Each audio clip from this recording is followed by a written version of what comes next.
जी दोस्तों अस्सलाम वालेकुम। नेकापुरा सियालकोट पिजन पे मोहम्मद अरशद ताड़ी में हाज़र है। ना उम्मीद करना वा कि सारे भरा खैरियत ना होंगे ते सब वास्ते दुआ ही करी दी अल्लाह ताला सब नूं अपनी हिफाजत च रखे जनाब। ते इस मुल्क पाकिस्तान की अल्लाह ताला हिफाजत फरमाए। जेड़े इस मुल्क की हिफाजत करते हैं जनाब उन्होंने ते अल्लाह ताला अपनी खास रहमत फरमान जनाब।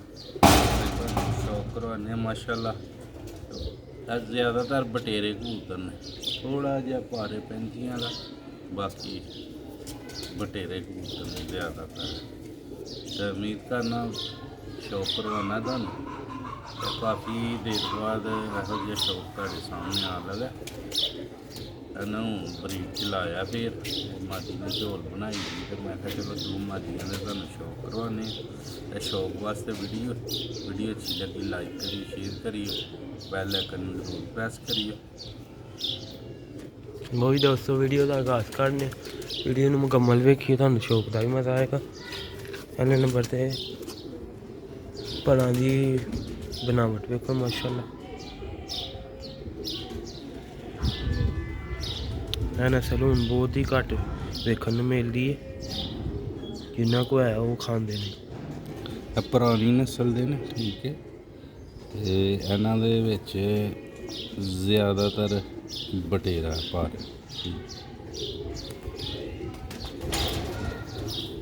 देखो बाहरला खुंदा तलवार परी। इस ब्रीड दोस्तों असी बहुत घट शौक कराने, कदी कदी तुसीं वेखदे होगे साडी वीडियो, क्योंकि ये परिंदे थोड़े ने ना असी सेल करने होंदे ने, शौक वास्ते रखे दे ने। यह मादी किंज हिलदी भी ने, झोल फुल बनाई दी ते मैं चलो शौक करवा दी ते गैलरी चो लाए दी हम दोवें मादियां ते हुण जोड़े लाइयां ने ते मैं चलो शौक करवा दी। इंशाअल्लाह सानू किसी दिन पुराने नड़ां दा भी दो शौक करावांगे ते वाकई कहोगे ये पुरानी नस्ल दे बटेरे कबूतर। मैनू सार नाल ज़्यादा इस ब्रीड का शौक है, पर इस ब्रीड नूं मैनू साल हो गया रोकिया नहीं, ठीक है। तो हुण इंशाअल्लाह ताला फिर इस ब्रीड नूं वधावांगे। देखो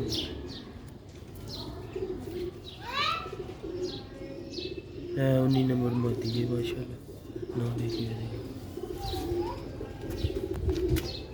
है दोस्तों भरावा दी अख जी माशाल्लाह।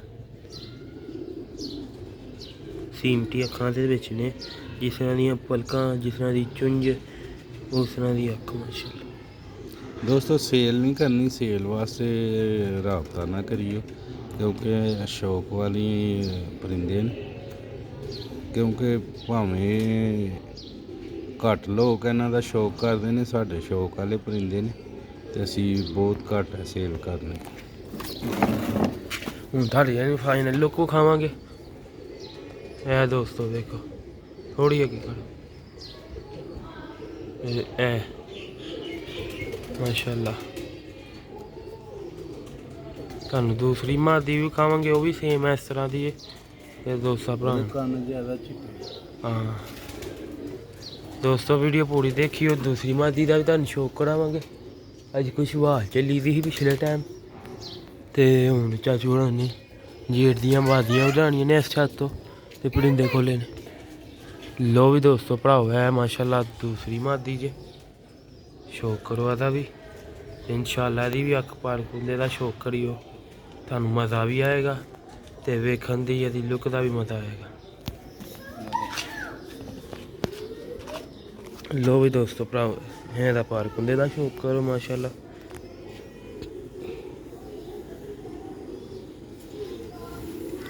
कह लो कि 95% है बटेरे कबूतर ने। शौक वास्ते वीडियो है दोस्तों भराओ है फर्क होंगे। देखो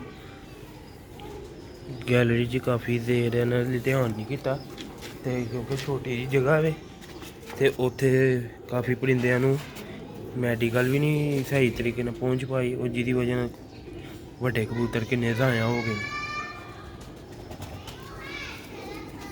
इस वजह तो जोड़े तोड़ छड़े ने, ਤੇ ਮਾਦੀਆਂ ਲੈਦਾ ਕੀਤੀ ਦੀਆਂ ਨਿਕਲੀ ਝਾੜੀ ਦੀ। ਔਰ ਇਹ ਦੋਸਤੋ ਦਾ ਪਾਰਕ ਹੁੰਦਾ ਹੈ ਦੂਸਰਾ ਉਹਦੀ ਦੁੰਮ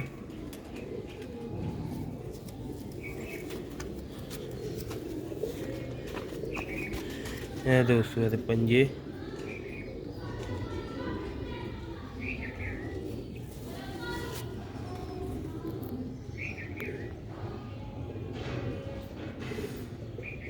ਇਹ ਅੱਖਾਂ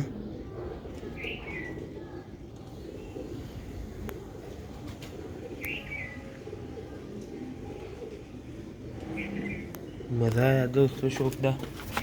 हूँ रेख ना लगता फाइनल लुक वेखो माशाल्लाह है जी असल लुक। शौक वास्ते वीडियो ने क्योंकि साड़ी वड्डी मादियां ने ते नॉट फॉर सेल ने। शौक नूं असी लैदा तो लैदा परिंदे रोज़ अच्छे तो अच्छी हालत च खाए दे ने कि दोस्तां दा भरावां दा शौक तसल्ली दे नाल हुंदा रवे ते दोस्तां नूं मज़ा भी आए वीडियो वेखण दा। फिर एक परिंदे की बार बार वीडियो बनाई ना फिर शौक का मज़ा भी नहीं आया। हर क्वालिटी का रोज़ कबूतर खाई दा दोस्तों दोस्तां भरावां दा हक भी बनता लाइक करना। जे प्यार करोगे तो फिर असी भी रोज़ ना रोज़ अच्छे तो अच्छे परिंदे विखावांगे कि दोस्त भरा वीडियो नूं लाइक करते हैं शेयर करते हैं प्यार करते हैं तो फिर असी अच्छे अच्छे परिंदे विखाने।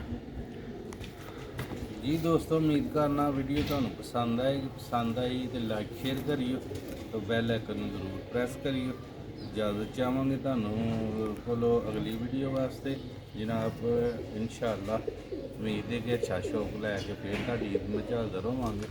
तो इजाज़त चाहने तुहाडे कोल अपना ख्याल रखियो। अस्सलाम वालेकुम।